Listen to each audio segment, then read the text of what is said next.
Hey, you got it here? Nelson, he knows this already. Okay, I'm going to read the English so we know what we're singing. Krishna is the lover of Radha, Radha Madhava. He displays many amorous pastimes in the groves of Vrindavan. That's Kunja Bihari.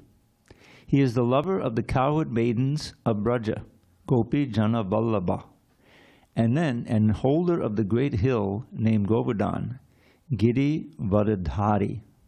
If you take the bar out, what do you got? Giridhari. He is the beloved son of Mother Yashoda, Yashoda Nandana, the delighter of the inhabitants of Braja Jana Ranjana. And he wanders in the forests along the banks of the Yamuna River. Yamuna Tira Vanachari. So now that we know what it means, you did. Maybe just give it to Nelson. Maybe he'll need it after all. Jaya Radha Madhava Kunja Bihari.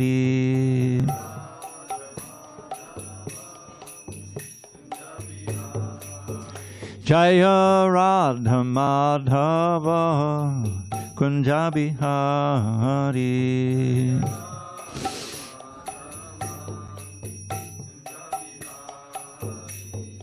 Gopi Jana Vallabha Girivaradhari.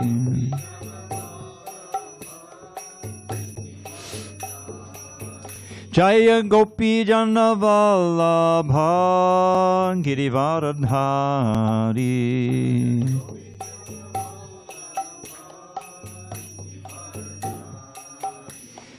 Yashodanandana Brajajana Ranjana.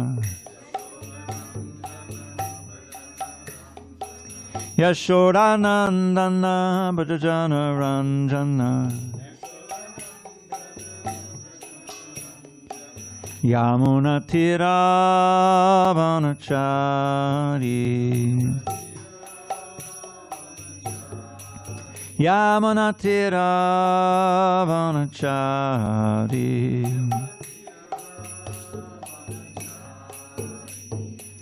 Hare Krishna, Hare Krishna, Krishna Krishna, Hare Hare, Hare Rama, Hare Rama, Rama Rama, Hare Hare.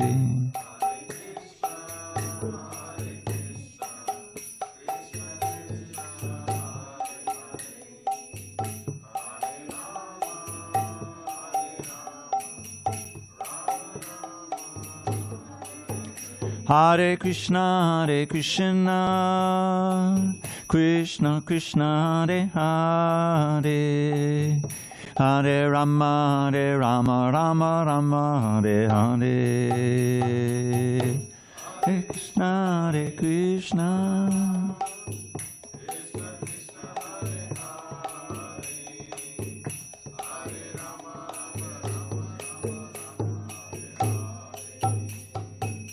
Jaya Radha Madhava Kunja Bihari.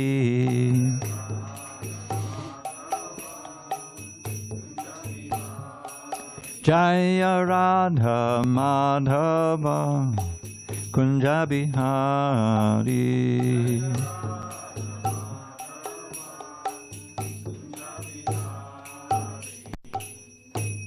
Jai Om Vishnupad Paramahansa Parvajaka Ashtotar the Sri Srimad Divine Grace Srila A.C. Bhaktivedanta Swami Prabhupada Ki Jai. ISKCON BB Founder Acharya Srila Prabhupada Ki Jai. Jai Om Vishnupad Paramahansa Parvajaka Ashtotar the Sri Srimad Divine Grace Srila Bhakti Siddhanta Saraswati Thakur Ki Jai.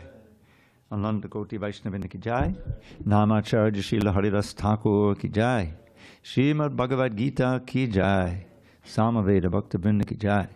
All glories to the assembled devotees, all glories to the assembled devotees, all glories to the assembled devotees, all glories to Sri Guru and Gauranga. Chad. It's a little breezy. I think we'll be all right. Okay.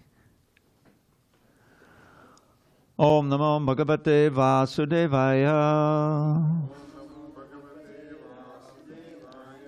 Om Namo Bhagavate Vasudevaya. Om Namo Bhagavate Vasudevaya.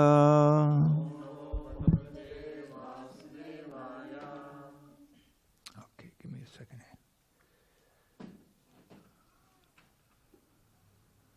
Okay. On this 10th day of September 2024 in San Diego, we're reading from Srimad Bhagavad Gita as it is, translation and commentary by His Divine Grace A.C. Bhaktivedanta Swami Prabhupada. And we are in chapter 11, the Universal Form, text number 45 at the top of page 491. Adrishta Purvam Rishito Asmi Drishtva Bhayena Cha Pravyatitam Manome Tadeva Me Darshaya Deva Rupam Prasida Devesha Jagan Nivasa Adrishtapurvam Rishitosmi Drishtva Bhayena Champyam Vyatitam Manome Tadeva me darshaya deva rupam Prasida devesha jagan nivasa Adrishtapurvam rishitosmi drishtva Bhayena cha pravyatitam manome Tadeva me darshaya deva rupam Prasida devesha jagan nivasa Adrishtapurvam rishitosmi drishtva Bhayena cha pravyatitam manome Tadeva me darshaya deva rupam Prasida devesha jagan nivasa. Go ahead, Nelson. Adrishtapurvam rishitosmi drishtva Bhayena cha pravyatitam manome Tadeva me darshaya deva rupam Prasida devesha jagan nivasa. Want to try? Adrishtapurvam rishitosmi drishtva Bhayena cha pravyatitam manome Tadeva me darshaya deva rupam Prasida devesha jagan nivasa. Okay. Okay. Anyone online? Adrishtapurvam rishito asmi drishtva Adrishtapurvam rishitosmi drishtva Bhayena cha pravyatitam manome Bhayena cha pravyatitam manome Tadeva me darshaya deva rupam Tadeva me darshaya deva rupam Prasida devesha jagan nivasa. Prasida devesha jagan nivasa. Okay, I'll read the word by words myself. You can read it aloud silently. Adrishtapurvam, never seen before. Rishitaha, gladdened. Asmi, I am. Drishva, by seeing. Bhayena, out of fear. Cha, also. Pravyatitam, perturbed. Manaha, mind. Me, my. Tat, that. Eva, certainly. Me, unto me. Darshaya, show. Deva, O Lord. Rupam, the form. Prasida, just be gracious. Deva Isha, O Lord of Lords. Jagat Nivasa, O refuge of the universe. Translation, Arjuna said to Krishna, after seeing this universal form, which I have never seen before, I am gladdened, but at the same time my mind is disturbed with fear. Therefore, please bestow your grace upon me and reveal again your form as the personality of Godhead, O Lord of Lords, O abode of the universe. Purport. Arjuna is always in confidence with Krishna because he, Arjuna, is a very dear friend, and as a dear friend is gladdened by his friend's opulence, Arjuna is very joyful to see that his friend Krishna is the Supreme Personality of Godhead and can show such a wonderful universal form. But at the same time, after seeing that universal form, he is afraid that he has committed so many offenses to Krishna out of his unalloyed friendship. Thus his mind is disturbed out of fear, although he had no reason to fear. Arjuna therefore is asking Krishna to show his Narayan form, because he can assume any form. This universal form is material and temporary, as the material world is temporary. But in the Vaikuntha planets, he has his transcendental form with 4 hands as Narayan. There are innumerable planets in the spiritual sky, and in each of them Krishna is present by his plenary manifestations of different names. Thus Arjuna desired to see one of the famous Thus Arjuna desired to see one of the forms manifest in the Vaikuntha planets. Of course, in each Vaikuntha planet the form of Narayan is 4-handed, but the 4 hands holding different arrangements of symbols, the conch shell, mace, lotus, and disc. According to the different hands these 4 things are held in, the Narayans are variously named. All of these forms are one with Krishna. Therefore Arjuna requests to see his 4-handed feature. Om Jnana Timirandasya Janārdana Shalakaya Chakshur Unmilitam Mena Tasmai Shri Gurave Namaha. I was born in the darkest of ignorance, but my spiritual master Srila Prabhupada opened my eyes with the torchlight of knowledge. I offer my humble obeisance unto him and all members of Sri Parampara, the disciplic succession. So Arjuna has had quite an experience here. He began by requesting Krishna to show his universal form, and Krishna said, okay, I'll show it to you, but you can't see that form with the present eyes. So he gave him this special vision by which he could see it. And it's described as just astounding. It's like 1,000,000 suns rising into the sky, and with all these upraised weapons, and ultimately he sees that this form is killing all of the soldiers on the battlefield, even on both sides. And Arjuna is shaken by this. You know, he's very solicitous of Krishna, very humble, and he finally asks him, "Who are you? Who are you?" Because he didn't recognize him as his own friend, you know. So Krishna gives this immortal answer, Kalos miloka chayakrit pravidho. Let's see, yeah. Lokan samahartum iha pravittaha. Rite pitvam na bhavishyanti sarve ye vastita prat yanikeshu yodha. The Supreme Lord said, "Time I am, the great destroyer of the worlds, and I have come here to destroy all people. With the exception of you, the Pandavas, all the soldiers here on both sides will be slain." So, this is, I think, the 3rd time in the Bhagavad Gita that Krishna identifies himself with time.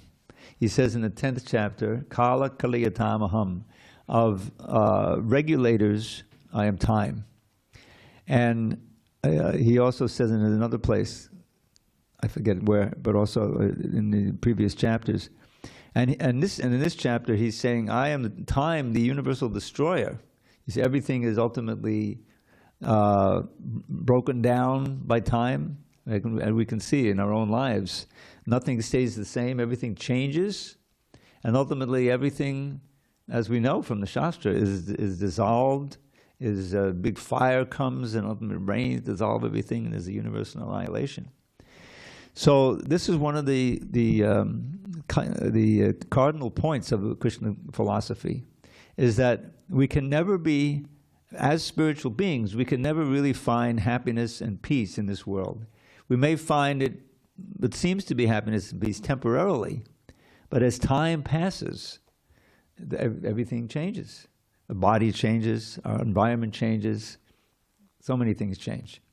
And ultimately we find ourselves at the point of death, and everything that we thought we owned or we had, relationships and material things, whatever, is taken away, because they're all related to the body. They're not really related to us, and the body is perishable. So this is a central point, is that to understand the temporality of everything material, and that our great chance in human life is to use these temporary facilities, our own mind and the intelligence and the body and everything we have, to reconnect with Krishna. And how to do that is explained by the Shastra and by the gurus and so forth, step by step. And especially in this age, Lord Krishna has made it very easy to chant Hare Krishna. That's the first and central practice. So in other words, Krishna has made himself much more accessible in this age than in previous ages. We don't have to practice meditation and go off to a lonely place. He even mentions that in the 6th chapter. And Arjuna, he says, Chanchalam himana Krishna pramati balabhadridham tasyaham nugaham manye vayo iva sadashkaram. That after Krishna describes it in quite detail, sit this way, practice the breathing, and Arjuna says, can't do it. The mind is just too restless. Chanchalam pramati, very stubborn, I like to say the mind has a mind of its own, right? Balabhad, Dridham, very powerful, stubborn. And then he says, to control the mind, I think, is harder than controlling the wind. Whenever I read that verse, I always think of my time in Miami. I spent 6 years in Miami working on Bhagavatam. And by Krishna's grace, we never had to face a head-on hurricane smashing into Miami. But they were up the coast, down the coast, it was always threatening. And it can be very serious. We were right on the coast. I could see the ocean from my window. Yeah. So that's we know from the philosophy, this is one of the adidaivic miseries. Adidaivic miseries, powerful forces of wind and rain and the ocean and the earthquakes and all these things. You can't do anything about it. You can just try to avoid it or whatever. But that's a kind of misery, and not even going through them, but just having to know that they're possibly coming is a kind of suffering. It means that I can never really be at peace. There might be an earthquake here. This is. See if you can ask him. So that's one kind of misery. Then you have the adibautic miseries, means miseries caused by other living entities. Do viruses count? Have they figured that they're really alive, that they're a living entity? I don't know. They're borderline. But certainly, we know that they can cause so much misery. And then there are other people. And then there's like an overlap to these things. Because you would say, well, the weather is adidaivic. But what about climate change? Anthropocentric, I think they call it, climate. In other words, human-caused climate change, pouring in all of these greenhouse gases, causing heat. Yesterday it went up to 91 here. Now it's San Diego weather again, 70s. So we're just getting a taste, but you read, it was 100 degrees or more in Phoenix for 100 days this summer. Never had that before, 100 days straight. I don't think I could have survived that, especially without air conditioning. I don't have any air conditioning. But that's what you got to deal with in this world, right? And suddenly you come down with a disease that's adhyatmic. There's no adidaivic thing going on. It's peaceful. Nobody is bothering you, but your mind is bothering you. What happened 2 years ago? Suddenly that person wrote you a nasty email. Oh God, I can remember. What an anxiety that is. Blood pressure goes up. So this is material life. We strive to find a peaceful, happy situation, and we think we have it together for a little while, but time goes on, relationships break, your body isn't the same as it was. So this is time. Time is a destroyer of all. Kalosmi loka chayakrit pravido. That's what he means. I am time, destroyer of the worlds. But time is also an asset that we have. There's a nice principle that Rupa Goswami gave so many wonderful instructions in his Nectar of Devotion, Bhakti Rasamrita Sindhu, is how to practice bhakti and the result of practicing devotional service. He has very nice descriptions of the different rasas and so many things. But one of the principles I think he outlines there is this avyarta kalatvam, not wasting time, realizing the great value of having a human life and putting it to good use. We don't know what can happen. Our circumstances may change. Now we have facility, we can come to the temple, there's service to be done, we can chant, we can see the deities, so many things. So we should take advantage as much as possible. Chant nicely and do the process of surrender. It all boils down to the process of surrender. Anukulyasya sankalpa, partikulyasya varjanam. These are the first two principles. Accepting what's favorable for Krishna consciousness, chanting Hare Krishna, working up to 16 rounds, and partikulyasya varjanam, giving up what is detrimental to bhakti. The famous four regular principles: giving up, illicit sex, meat eating, gambling, intoxication. So that's something to strive for, or something that we can accept with our determination. And then there's so many other things to accept and so many other things to give up. So Krishna consciousness is such that if we accept the chanting and we accept the positive things, giving up the other things will be much, much easier. Because the mind will become purified of these deep-seated attachments and deep-seated habits. This is the wonderful quality of the chanting. If we do it with faith and concentration and avoiding the offenses, then Krishna is pleased. It's all personal. He's in our heart. And there's a wonderful verse like that. It says, Shrinvatam sukata Kṛṣṇa punya shabana kirtanak ridyantaksto yabadrani vidunoti suritsatam. So it starts, Shrinvatam swakata Kṛṣṇa. Krishna is the subject of the sentence. Shrinvatam means to hear. When we're hearing nicely about Krishna, swakata, his own kata, describing his name, form, qualities, pastimes, and associates, and all that. Bhagavatam and Bhagavad Gita, etc. Punya Shravana Kirtana, which is, these vibrations are so powerful that just by hearing them and chanting them, you acquire piety. You become pious. Because you're associating with God through the sound vibration. Punya Shravana Kirtana. So then Ridyantaksto, Krishna within the heart, situated within the heart, Abhadradi Vidunoti. He cleanses away all the abhadras. Now what are those abhadras? Lust, anger, greed, illusion, envy, some grudge you're holding, someone, all of these qualities which are caused by our association with the modes of nature and which infect the living entity, really, and make our life difficult. So Krishna consciousness, by that cleansing of those things, then we become more determined. We can become more determined to practice devotional service. And accepting things that we may not immediately want to accept, but then seeing how this is such a valuable thing. Getting up early, is an important thing. Utilizing these auspicious early hours of the day for chanting, hearing. So Prabhupada set up this 4:30 hour for the Mangal Arti. It sounds inconceivable at first, right? When you join the temple, what are they waking me up in the middle of the night for? It's only 4 o'clock. I remember, one of the big things in the early days was taking that cold shower. That's another thing. Cold shower. Come on, in this weather, 91 degrees, give me that cold shower. But when I joined, it was still winter in New York. And I'm in there, standing in line, waiting to go in the shower. I don't even think there was a hot, faucet. They turned it off. So this was the, make it or break it. If I can't take the cold shower, I can't do it. So I had been practicing yoga and some breathing exercises. And you may not notice, but there's something called a heating breath. Next time you just turn on the cold, leave the hot alone, turn it on, and then when it gets kind of cold, then just breathe real fast. You won't feel cold. I'm telling you, it works.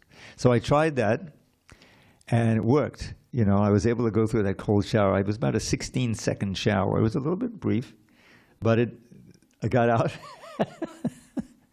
and it's all right. I can stay in the ashram, So all these kind of challenges, and the big thing is association. When you have the association of others who are doing it, you know, and they're encouraging you, and you know, you pray to Krishna to give you the strength, and so that you can do it. And before long, you establish some healthy habits, really healthy habits, not just for the body, but for the soul and the mind, you know. So that's what, you know, so how does this fit in? So this chapter, as I like to point out, I don't think we'll get to it today, maybe. The last verse of the chapter, and it's, you know, it's all about the universal form and time I am and all these things, and Arjuna being afraid. But then the last verse, Krishna says, Mat karma krin, mat paramo, mat bhagda sangavarjitaha, nirvaira,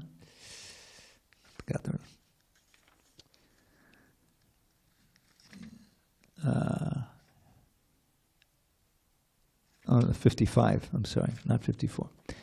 Nirvaira sarvabhuteshu yaksamam iti pandava. My dear Arjuna, he who engages in my pure devotional service, free from the contamination of fruitive activities and mental speculation, he who works for me, who makes me the supreme goal of his life, and who is friendly to every living being, he certainly comes to me. Now, I'm not going to read this whole purport, but after a couple of sentences, Prabhupada says, therefore, this verse is considered to be the essence of the Bhagavad Gita. Now, when I first read that 51 years ago, you know, reading Bhagavad Gita, I said, I got to memorize this verse. This is the essence of the Bhagavad Gita. So this, you know, this chapter is unique in the Bhagavad Gita because Krishna shows this universal form, which is so spectacular and frightening for Arjuna, you know, and Prabhupada said at the beginning, for the devotees, they don't really care to see the universal form. So why did Arjuna ask? Because there'll be so many charlatans and cheaters who claim to be God. Down, you know, this is, a few more years it'll be Kali Yuga. They're in Dwapara Yuga at the end. And so, in order to guard against them, in order to be, you know, you say, okay, you're God, well, show me your universal form. And if you can't show it, then you reject him. So that Arjuna didn't really want to see it, but he wanted to provide us with this feature, protect against charlatans. So anyway, this chapter is coming now to a conclusion, and Arjuna is going to ask Krishna to please, okay, enough already. He's already, please show me your four-handed forms and show me your two-handed form, like that. All right, so let's go on. Text 46, right? Kiritinam gadinam chakrahastam Ichchami tvam drashtamaham tathaiva Tenaiva rupena chaturbhujena Sahasrabaho bhava vishvamurte. O universal form, O thousand-armed Lord, I wish to see you in your four-armed form, with helmeted head and with club, wheel, conch, and lotus flower in your hands. I long to see you in that form. Purport. In the Brahma Samhita 539, it is stated, Ramadi mudishakala niyamena tishtan. The Lord is eternally situated in hundreds and thousands of forms, and the main forms are those like Rama, Nrsimha, Narayan, etc. There are innumerable forms, but Arjuna knew that Krishna is the original personality of Godhead, assuming his temporary universal form. He, Arjuna, is now asking to see the form of Narayan, a spiritual form. This verse establishes without any doubt the statement of the Srimad Bhagavatam that Krishna is the original personality of Godhead, and all other features originate from him. He is not different from his plenary expansions, and he is God in any of his innumerable forms. In all of these forms, he is fresh like a young man. That is the constant feature of the Supreme Personality of Godhead. One who knows Krishna becomes free at once from all contamination of the material world. So, that should be a real inducement for us to read Prabhupada's books, because then we can know Krishna.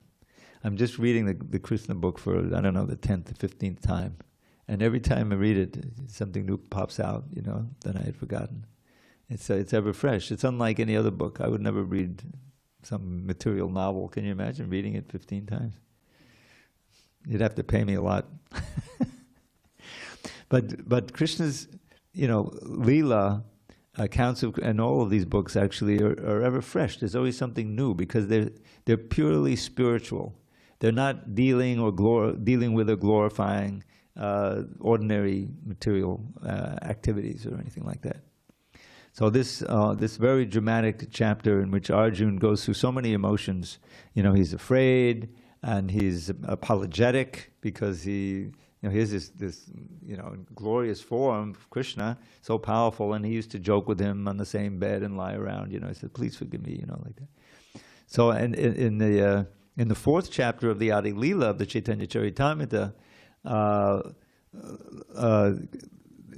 Krishna's Kaviraj gets into the mind of Krishna before he comes as Lord Chaitanya, and he says there that my mother's chastisements of me steals my mind away from the prayers of the Vedas. In other words, Krishna prefers that. He prefers the intimate relations in which you're expressing your love for him, rather than just this awe and reverence, and there's a certain amount of fear, there also. That's good, but much better is the intimate relations of a friend or a lover or a parent for Krishna, and that's what this Gaudiya Vaishnava is all about, to develop our understanding of our original relationship with Krishna. And we all have this intimate relationship of love. That's what is so wonderful. It's all been misdirected toward material things, and very frustrating because the time factor is always changing them. But what does it say about the spiritual world? What does Lord Brahma say? He says,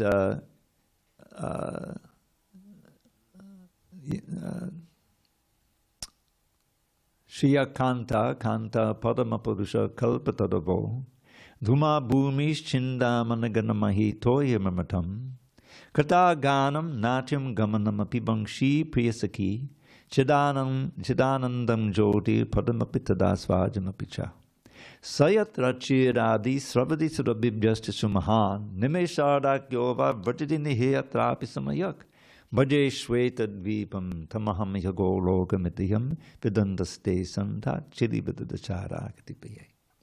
So he says there, in that world, Goloka Vrindavan, the supreme lover is the goddess of fortune.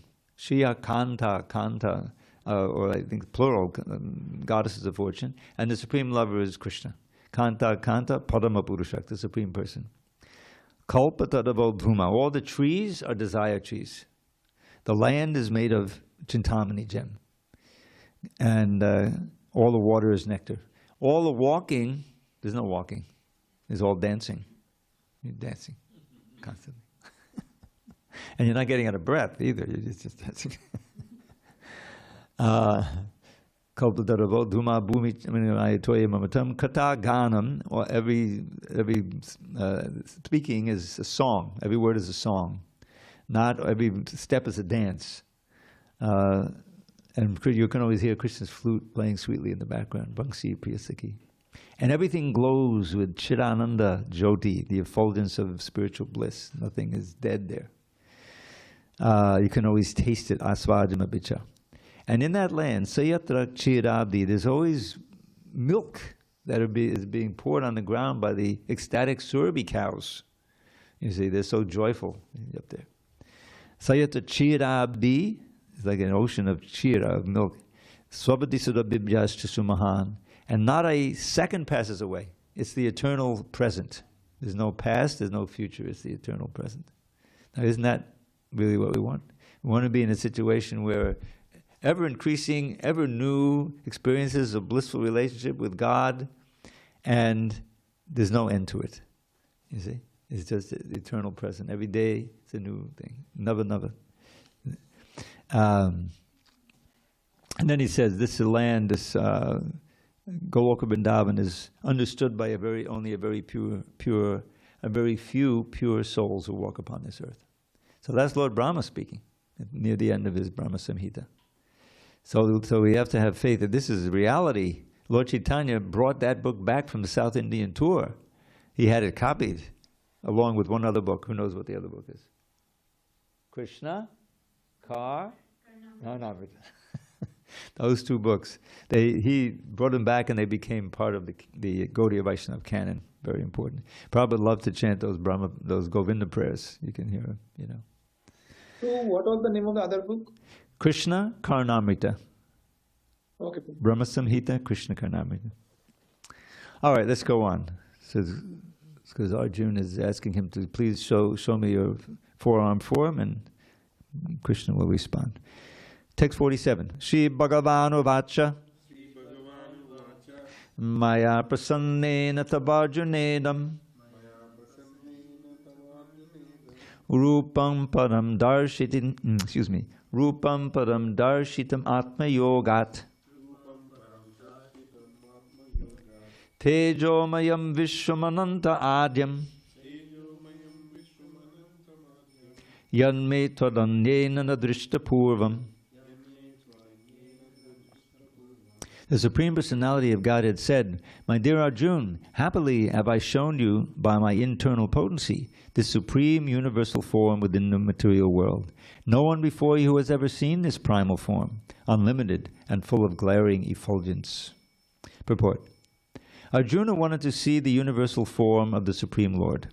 So Lord Krishna, out of his mercy upon his devotee Arjuna, showed his universal form full of effulgence and opulence.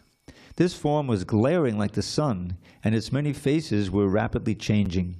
Krishna showed this form just to satisfy the desire of his friend Arjuna. This form was manifested by Krishna through his internal potency, which is inconceivable by human speculation. No one had seen this universal form of the Lord before Arjuna, but because the form was shown to Arjuna, other devotees in the heavenly planets and in other planets in outer space could also see it. They had not seen it before, but because of Arjuna, they were able to see it. In other words, all the disciplic devotees of the Lord could see the universal form which was shown to Arjuna by the mercy of Krishna. Someone has commented that this form was shown to Duryodhana also when Krishna went to Duryodhana to negotiate for peace. Unfortunately, Duryodhana did not accept the peace offer, but at that time Krishna manifested a portion of his universal form. Not forms, but form. In other words, he didn't show him the whole thing. But that form is different from this one shown to Arjuna. It is clearly said that no one had ever seen this form before. Okay. Naveda yagya jayanaya nadanaya nachakriyadbi natapobir ugrai evam rupa shakya aham nirloke drashtum twadanyena kuru pravira. O best of the Kuru warriors, no one before you has ever seen this universal form of mine. For neither by studying the Vedas, nor by performing sacrifices, nor by charity, nor by pious activities, nor by severe penances can I be seen in this form in the material world. Purport.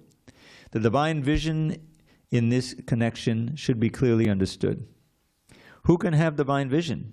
Divine means godly. Unless one attains the status of divinity as a demigod, he cannot have divine vision. And what is a demigod? It is stated in the Vedic scriptures that those who are devotees of Lord Vishnu are demigods. Vishnu Bhakto Smito Deva. Those who are atheistic, that is, who do not believe in Vishnu, or who recognize only the impersonal part of Krishna as the supreme, cannot have the divine vision. It is not possible to decry Krishna and at the same time have the divine vision. One cannot have the divine vision without becoming divine. In other words, those who have divine vision can also see like Arjuna. The Bhagavad Gita gives the description of the universal form. Although this description was unknown to everyone before Arjuna, now one can have some idea of the Vishwarupa after this incident. Those who are actually divine can see the universal form of the Lord, but one cannot be divine without being a pure devotee of Krishna. The devotees, however, who are actually in the divine nature and who have divine vision are not very much interested in seeing the universal form of the Lord. As described in the previous verse, Arjuna desired to see the four-handed form of Lord Krishna as Vishnu, and he was actually afraid of the universal form. In this verse, there are some significant words, just like Veda Yajnayanai, which refers to studying Vedic literature and the subject matter of sacrificial regulations. Veda refers to all kinds of Vedic literature, such as the 4 Vedas, Rig, Yajur, Sama, and Atharva, and the 18 Puranas, the Upanishads, and the Vedanta Sutra. One can study these at home or anywhere else. Similarly, there are sutras, Kalpa Sutras and Mimamsa Sutras, for studying the method of sacrifice. Dana refers to charity which is offered to a suitable party, such as those who are engaged in the transcendental loving service of the Lord, the Brahmins and the Vaishnavas. Similarly, pious activities refers to the Agnihotra and the prescribed duties of the different castes. And the voluntary acceptance of some bodily pains is called tapasya. So one can perform all these, can accept bodily penances, give charity, study the Vedas, etc. But unless he is a devotee like Arjuna, it is not possible to see this universal form. Those who are impersonalists are also imagining that they are seeing the universal form of the Lord. But from the Bhagavad Gita, we understand that the impersonalists are not devotees. Therefore, they are unable to see the universal form of the Lord. There are many persons who create incarnations. They falsely claim an ordinary human to be an incarnation, but this is all foolishness. We should follow the principles of the Bhagavad Gita. Otherwise, there is no possibility of attaining perfect spiritual knowledge. Although the Bhagavad Gita is considered the preliminary study of the science of God, still it is so perfect that it enables one to distinguish what is what. The followers of a pseudo-incarnation may say that they have also seen the transcendental incarnation of God, the universal form. But that is unacceptable because it is clearly stated here that unless one becomes a devotee of Krishna, one cannot see the universal form of God. So one first of all has to become a pure devotee of Krishna.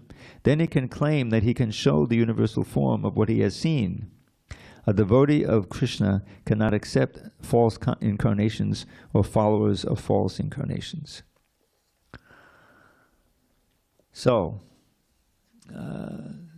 this is the first time this universal form has been seen, and one has to be a pure devotee in order to be able to see it.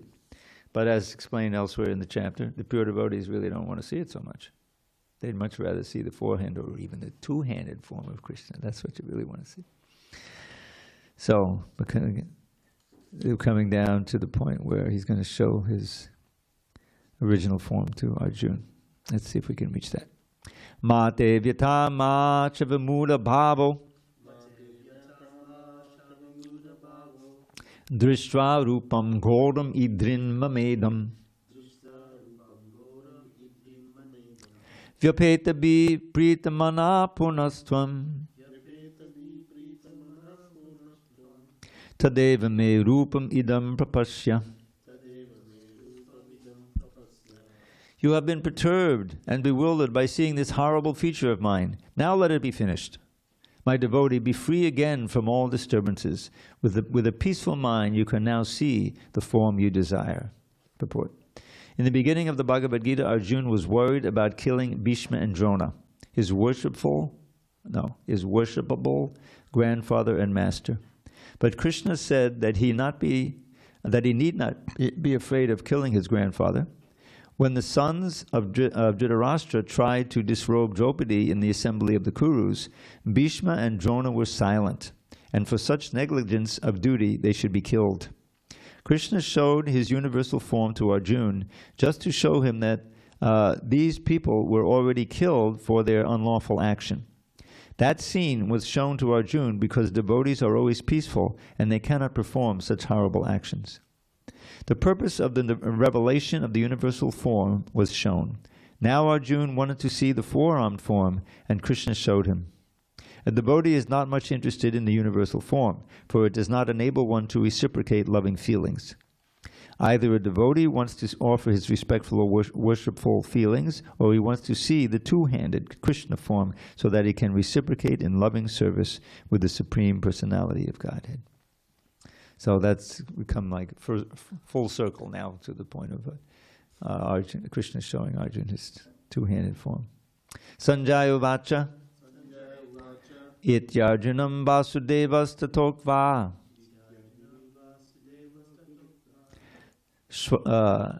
Swakam Rupam Darshayam Asabhuyaha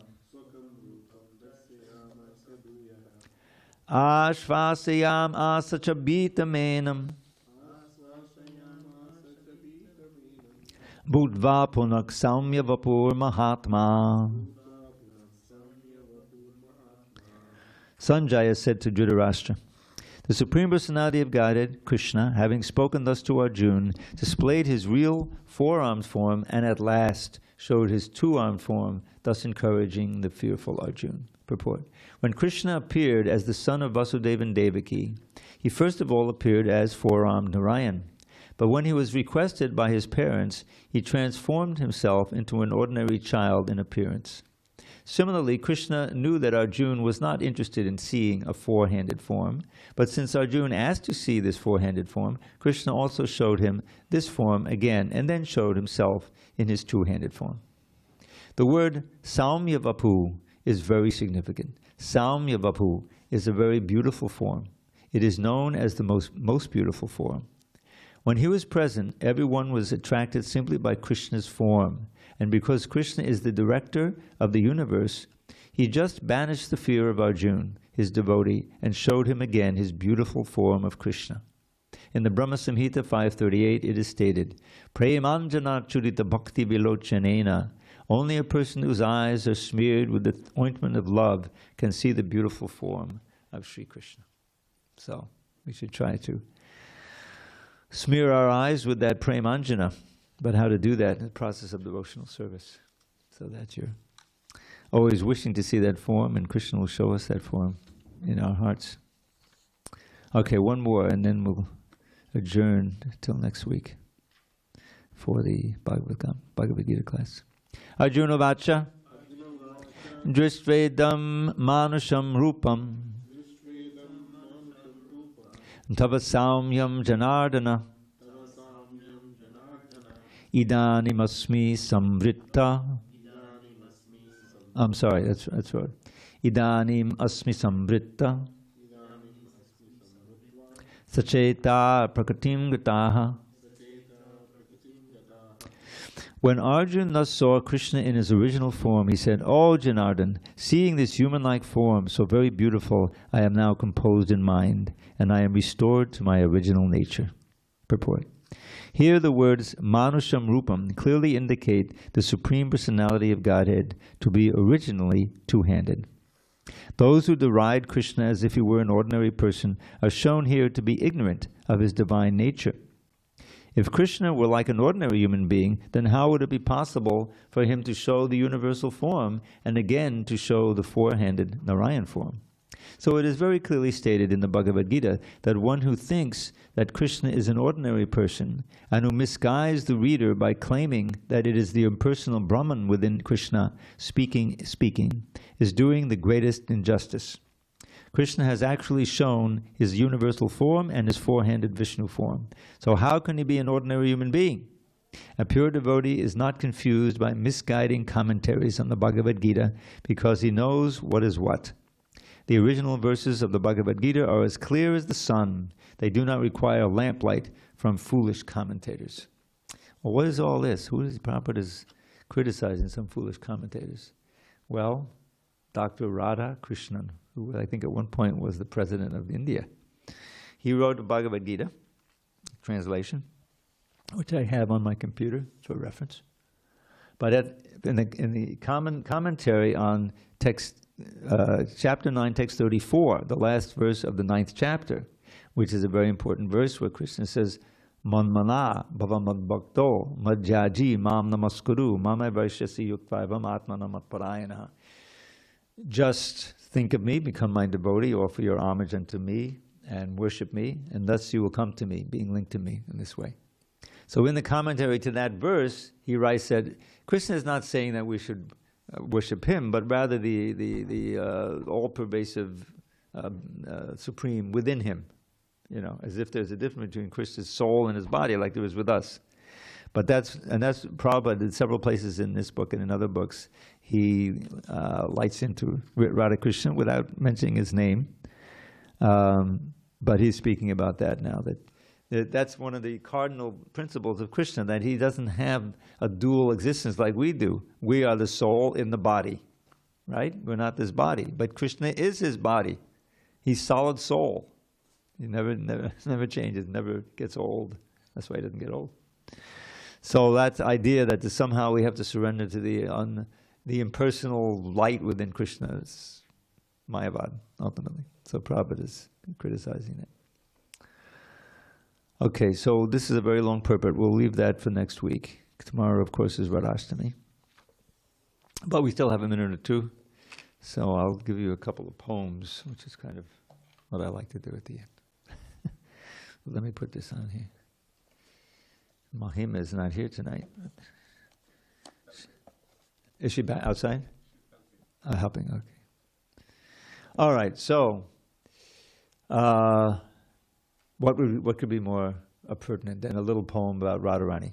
Okay, so in the Govinda Lilamrita, there's a conversation between two parrots, the male parrot and the female parrot. And the male parrot, he has 8 verses glorifying Krishna, and the female parrot glorifies. So I'll give you a little taste of this. Maybe we have time. I'll just give you I'll give you one Sanskrit verse in the rest of English.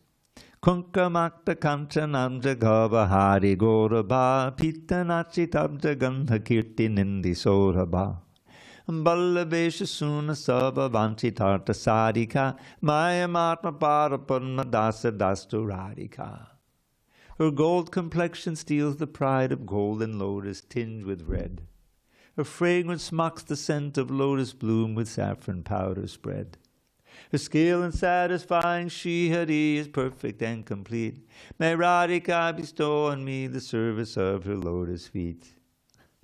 Her wondrous silken garment shameless splendor rubies can display. She is a blooming garden where the bee of Krishna loves to play. She worships Surya every day so she and Madhava can meet. May Radhika bestow on me the service of her lotus feet. Eclipsed by Radha's tenderness, the fame of budding blossoms dims. The moon, the lotus, sandal paste, and camphor serve her cooling limbs. When Krishna burns with love, desires her soothing touch dispels the heat. May Radhika bestow on me the service of her lotus feet. Though youthful goddesses adored by all adore the goddess Shri, she lacks Shri Radha's beauty, youth, and every other quality. So when it comes to lovers' sports with Radha, no one can compete. May Radhika bestow on me the service of her lotus feet. Within the rasa dance, her singing and her joking are the best. She shines with countless traits divine, like love and gorgeous form and dress. Among the famous gopis of Vrindavan, she's supremely sweet. May Radhika bestow on me the service of her lotus feet.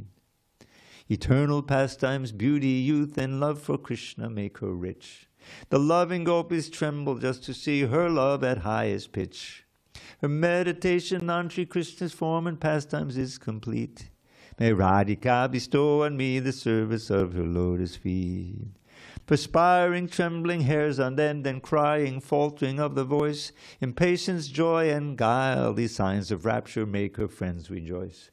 For Krishna's eyes his many gem-like ecstasies provide a treat. May Radhika bestow on me the service of her lotus feet. Apart from Krishna for a moment, Radha feels anxiety and restlessness and other moods, the highest kind of ecstasy. But when she meets him with some effort, all the sufferings retreat. May Radhika bestow on me the service of her lotus feet. Exalted goddesses like Parvati can hardly ever see Shri Krishna's lover Radhika. But if a humble devotee recites these verses, then Shri Radha, who enjoys with Shri Hari, will pour the nectar of her service down on him eternally. Dravida108 at gmail.com. I'll send you all my poems, including that one. And of course, there's another one to Krishna. That was the female parrot, but we don't have time for that one. All glories to Srila Prabhupada. Hari Hari Bol.